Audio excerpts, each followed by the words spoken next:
the resolution approving amended sewer and water agreement. So I guess I have a question on this one. Is this the farm that the Koenig zone, or where is this? Yeah, Okay. yes. I just wanted to make sure. Yeah, yes, that farm right there just past the bridge on the way out to Pleasant Yep, View. because I knew they were working on trying to get, so they could do their whole Little commercial business kitchen, again. yeah. Yes, okay. Yeah. This resolves all the prior issues that we've had out there. Well, this is amending the agreement that was done in 2007 when we relocated the sanitary sewer into the right way of 81. In that agreement, they were given 2 residential sewer connections. So this one, we're changing it so that one's allowed for a commercial kitchen type of use. And then they're still paying through the county the fees for that sewer. It also gives them the right to hook up to city water if they wish.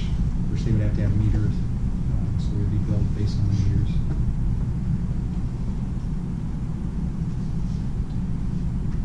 Any further questions?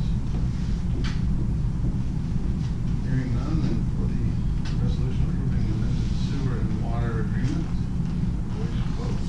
All those in favor say aye. Aye. Opposed, no. Motion passes. Council of the whole.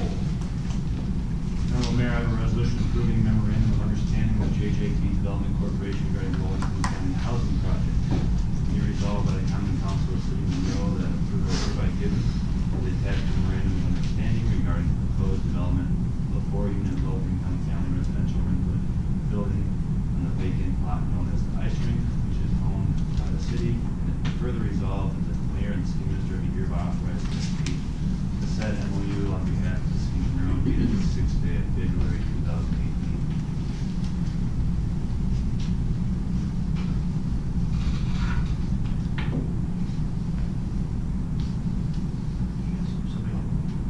I'll second it. Nobody. Oh, I'll make the motion, sorry. I'll second it.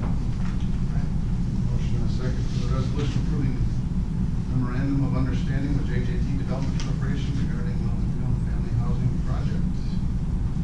We'll get the second one, he goes.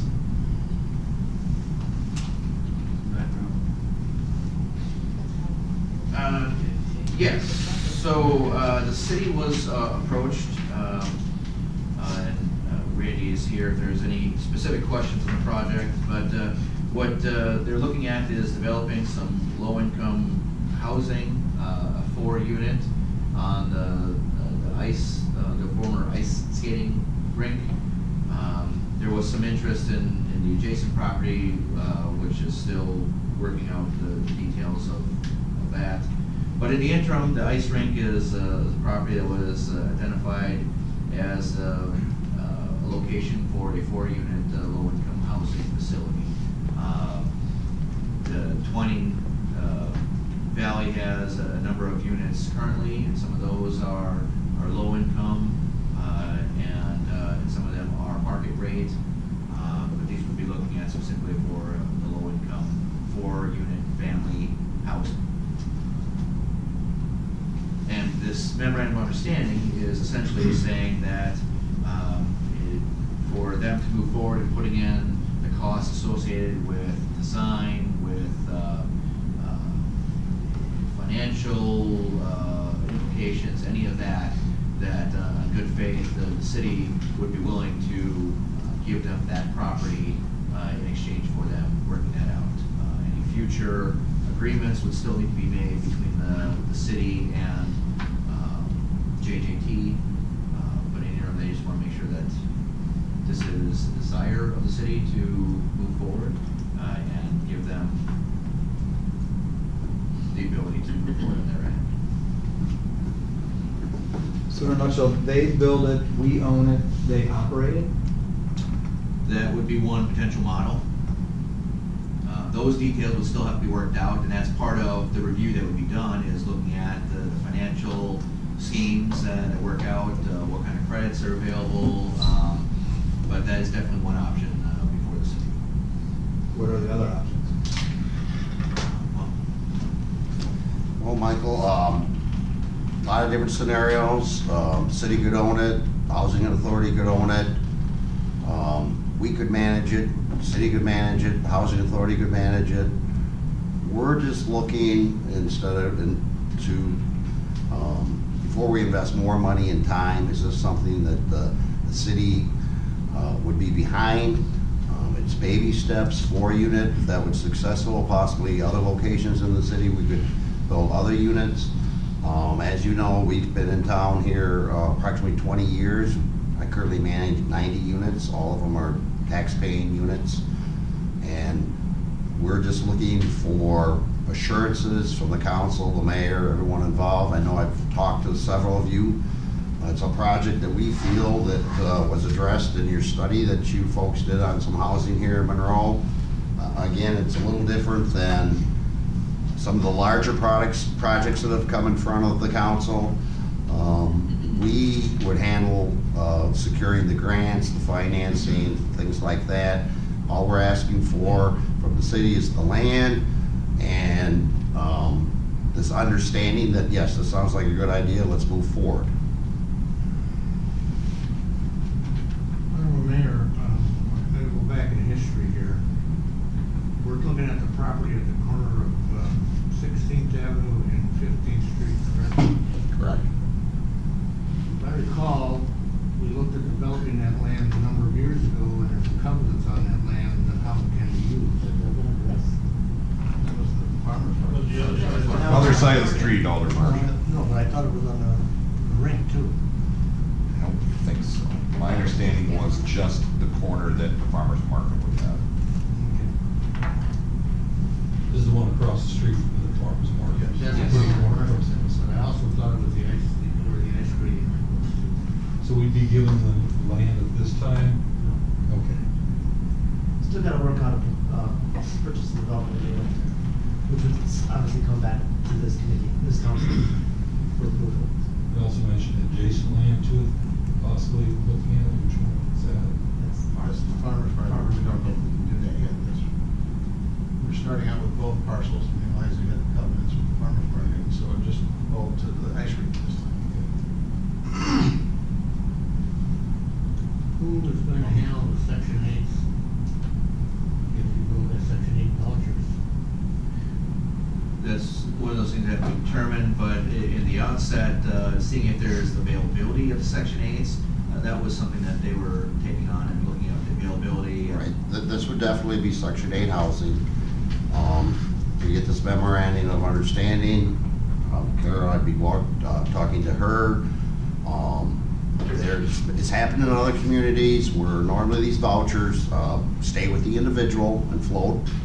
You can actually attach them to the project. That would be our best case scenario. Get 4 vouchers that stay with the project, so if somebody moves in, the voucher's there. They move out of the county, wherever the voucher stays there, we get a new tenant in. As you know, Section 8 housing, there's some income restrictions.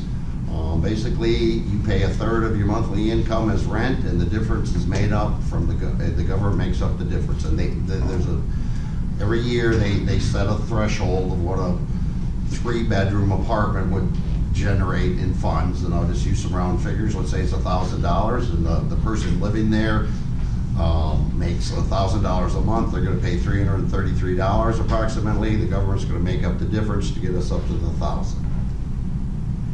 And again, we're trying to address a need. We feel that we've been successful in the community, and we're just trying to address a need that's been spoken in front of the city as there is some low-income housing out there. We're not aware of any, quote, family low-income housing here in town. These would be 3-bedroom units, probably a 2-story walk-up. I know some of you, I've passed around some literature. This is like a project that's in Madison. It's a small baby steps, just 4 units. And again, we feel it help fill a need that hopefully the city has identified in this study. That's successful. We can rent it up. We've got 20 years of experience of doing that. Can move on and build more, or is this the only one? You know, those are answers or questions down the road that we can try to get an answer for. Dan was correct. Any further stuff with this project is gonna have to come back in front of the council. All we're asking now is, do we have the council behind us? You know, we don't wanna invest any more time and money, and then, we've seen other projects come to town, do not get approved.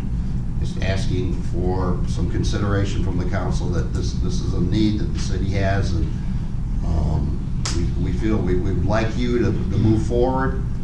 Again, there's some details or hoops that I have to go through that's going to come in front of the council again. Is down the road, who's going to own it, who's going to manage it. Those are things that we're capable of doing, but a lot's going to be how it's structured within your current housing authority, or if you move forward with some other CDAs or that type of thing. You know, right now, again, we're just looking for the council some sort of a good faith gesture or approval that, yeah, this is an idea. Go ahead and start working your plan. Honorable Mayor, I could support the project under certain scenarios, but I think two hurdles that I wouldn't be able to get over would be if the city was going to get into the housing business and operating these and renting them out, you know, after they've been built. And the other issue that is a hurdle would be if the project requires the creation of a community development authority. I think that's an idea that needs greater exploration outside of this project. I have some fears about an authority like that being created in a community of our size, because they have quite a bit of authority, and it would dilute council authority on development issues, because most of those development issues would be transferred to the CDA, and also they have taxing authority. So we'd be creating a body of unelected officials that have taxing authority, and I think, in my experience, you see some committees of varying types around the community, and it's tough to find qualified people to serve on these committees. So I would be concerned about, having the right individuals in that CDA authority on an ongoing basis. So, but otherwise, I think you're right. The city needs housing of all types, and if we can help you, I think we should try. You mentioned that, because I didn't see it in here, the city possibly owning this. That's one model. I mean, I agree. I wouldn't recommend that the city own the property and manage the property, but it is definitely a possibility. I like the idea of a third party managing the property. I mean, similar to what Tawny Valley does now. The city doesn't own that or rent that. But they still, I guess if the city owned it, would we not be getting any tax revenue off of it? City property? Well, if the city owns it, then the city property wouldn't get any profit or tax on it. So we're not getting any taxes on it now, but we're having to maintain the property. We talked before about this parcel and as an option of selling the parcel for development. Whether it's this project or another one. This project right here, at least four families when it's filled up. That's 4 families that are now home. The details obviously still need to be worked out on that, but I guess that's what they're looking for, is that assurance that they do their due diligence and they come back with the answers to those questions that we have, that we're going to give them the ability to move forward. I don't think they're looking for any other financial assistance or anything other than that. That's part of what they're doing, is achieving that through the Section 8 program or other means to be able to build that. They're just looking for the property and to know that in the interim, while they're answering those questions, that we're not going to go out and sell it to somebody else. That's essentially what this MOU is stating. It's not locking us in if you don't like the answers, but at least it's giving them some assurance that that's the reason why we don't move forward at that point, not because they put all this time in and someone else owns the property. Mayor, the other thing I'd like to say is that I like your talking about baby steps. I like the size of this project. It's small, it's manageable, it's not a big multi-million-dollar grandiose plan, and it's also being done by a corporation that the city can have confidence in that they already produced a very nice, well-run existing development in the city. If you go forward with the project, I surely wouldn't want us to get involved in any of the Section 8 requirements, inspections, rentals and all that, because that can become an absolute mare. I don't know how many people on this dais has ever dealt with Section 8 in reality, but it's not a fun time.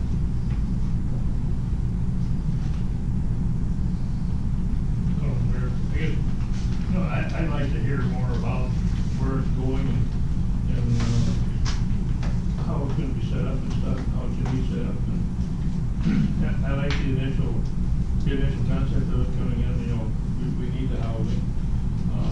I just don't wanna see us put tax dollars into something like this and go into competition with other developers in the city, and I just wanna make sure that we don't go down that road. That's my only concern.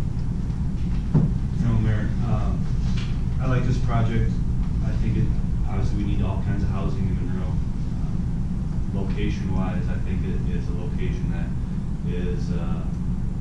could be suited for some of those upscale units that we really need of in this town for our professional staff that are not living.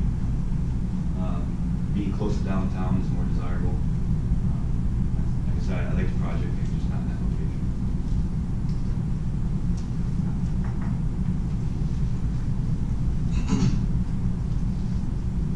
Any other comments?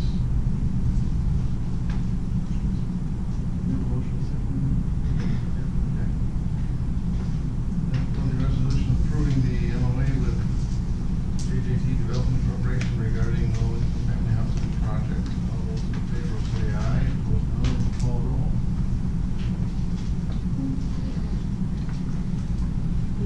I made the motion and Alderman second, correct?